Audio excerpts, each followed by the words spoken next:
You just finished playing your heart out in a solo queue ranked match. You'd look at the scoreline and your team got destroyed. It's one of the worst feelings ever, where the match felt so lopsided to the point that it didn't even really feel like you got to play a match at all.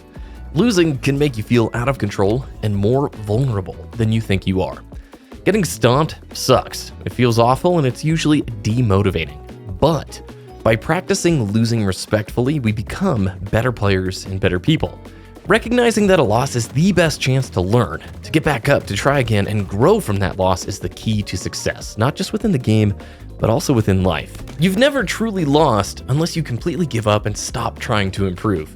In most modern online games, the matchmaking algorithm evaluates 3 things when trying to put a match together: your perceived skill level, your connection, and the amount of time you've spent in the queue. Each of these 3 indicators has weak points. For starters, plenty of modern FPS games are using a composite of your performance in recent matches and not your actual rank as a stronger weighted indication for how to find opponents and balance teams. This has a number of issues that can be exploited to manipulate the system. I've had plenty of Onyx players in my matches who purposely throw to destroy their KDA in the hopes that in the next few matches, it will be gracious and give them better teammates. Next is the connection, your latency to the particular data center or server.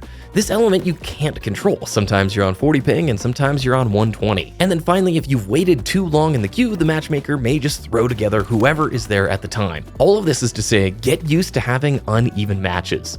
There are many factors beyond your control every single time you queue up. Also, importantly, everyone else deals with these factors too. It's not just you.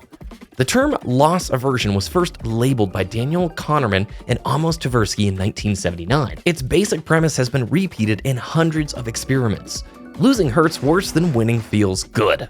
As such, plenty of players develop a strong sense of fight or flight when playing ranked, fearful of losing precious ranked points, feeling threatened. This in turn leads to an aversion to practicing and ultimately growing as a player. When you go out and play and lose, realize that these uneven matches are good for you, but only if you have an intentional learning mindset. These games are opportunities to learn from your bad habits. Achieving victory, especially when it comes easily, may not provide as much learning as one might believe. Winning without facing challenges can lead to an inflated ego while stagnating our skills. Moreover, there's a risk of developing detrimental habits when inferior opponents fail to capitalize on our mistakes. On the contrary, significant and challenging defeats leave a lasting imprint of our weaknesses in our minds, offering a clear focal point for improvement. In Halo Infinite, the majority of the ranked population resides in gold and platinum, and if you watch a lot of the gameplay at that level, you will see some very consistent bad habits. If you were to ask a gold or platinum player what they think they need to improve, the majority say, my accuracy. I would be a higher rank if I could just win more gunfights.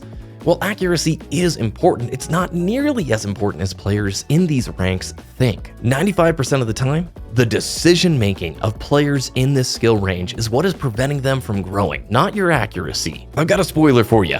Once you get into Diamond, everyone shoots pretty darn well. And once you get to High Diamond and Onyx, everyone shoots really well. And yes, while outplaying your opponents in a micro scenario is helpful, games are won with decision-making and positioning. So then how do we actually improve our decision-making? Well, for starters, pay attention when you come off spawn. You need to assess where your teammates are on the map, what they're doing in the current game state. If you're continually working separately from your team and your positioning lacks any intentional decision-making, you're gonna suffer. A great thing to do is to imagine where you think the opponents are based on the current positioning of your teammates. Most of the time you can get a pretty good guess at where the opponents are spawning just by actively looking at where your teammates are currently. It doesn't have to be perfect, just enough to know where they likely are at. Are they in a gunfight? You can tell this easily by looking at the icon above your teammate's head.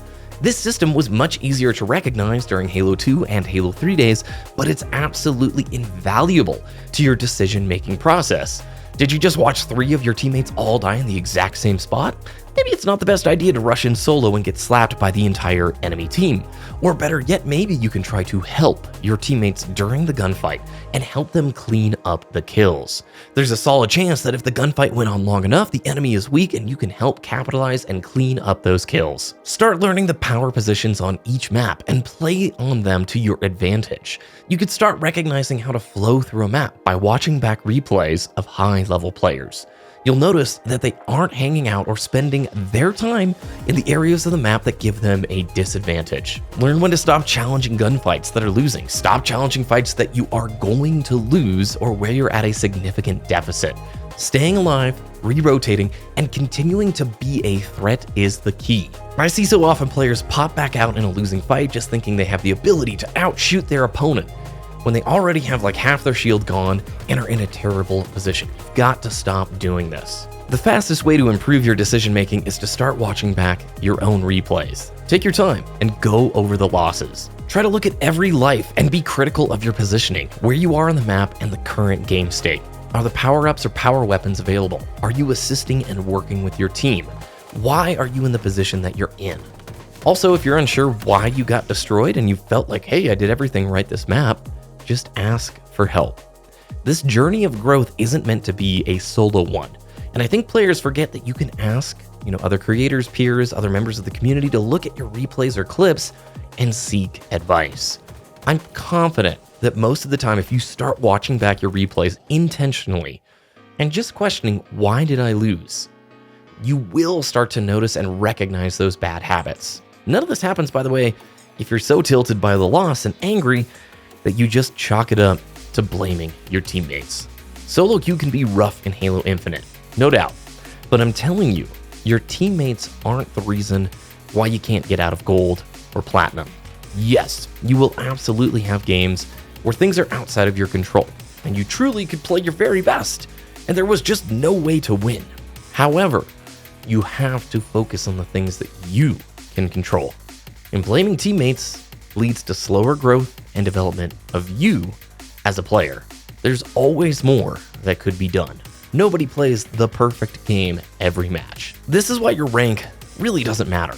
There are a lot of diamond players who have horrible habits, who got there by working with friends and teammates or being carried. You want to always be refining your fundamentals and growing as a player. And the rank itself isn't always a perfect indication of where you are at as a player.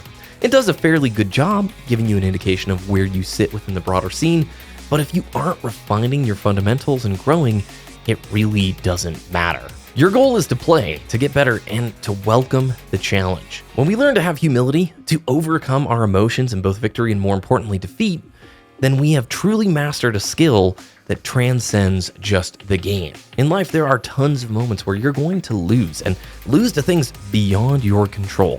What's critical is that you focus on the things you can control and how you handle that loss. You only ever truly lose if you give up. This practice is hard, which is why it's straight up meaningful. So remember, never stop growing. Focus on your decision making and positioning, and the rest, it all starts to fall into place.